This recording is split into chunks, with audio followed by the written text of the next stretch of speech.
गाना काफी बजा था ऑर्केस्ट्रा में।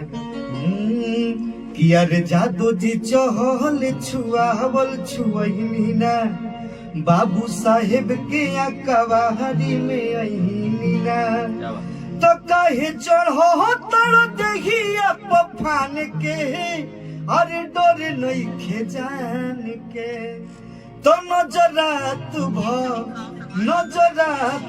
मिलाओ पसवान से, न तरे वड्डी में ले जाई है टांके। और एगो सैड सॉन्ग भी अभी 1 मिलियन डीएस म्यूजिक से भइला।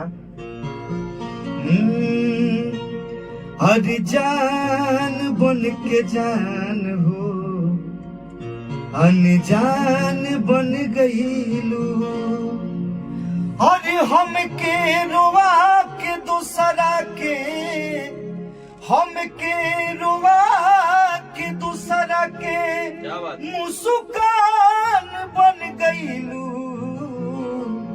जान बन के जान हो, अनजान बन गईलू। और अभी एगो गाना फटाफट वायरल भोजपुरी पर रिलीज भइल बा, काफी आप सबके प्यार मिलता।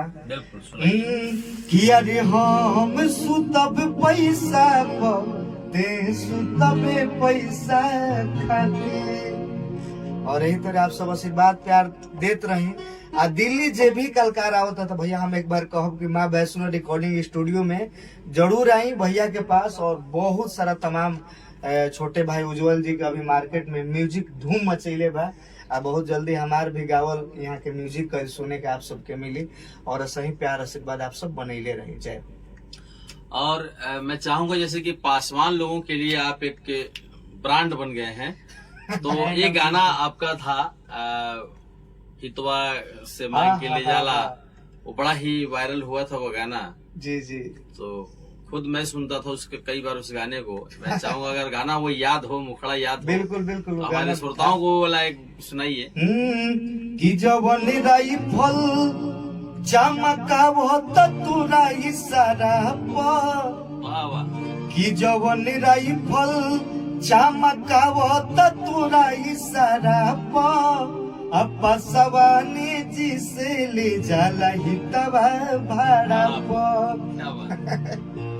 असवाने जी से ले जाला हितवा भाड़ा पर, बहुत ही जबरदस्त ब्रांड गाना था ये, और काफी लोगों ने कॉपी भी किया है इस गाने।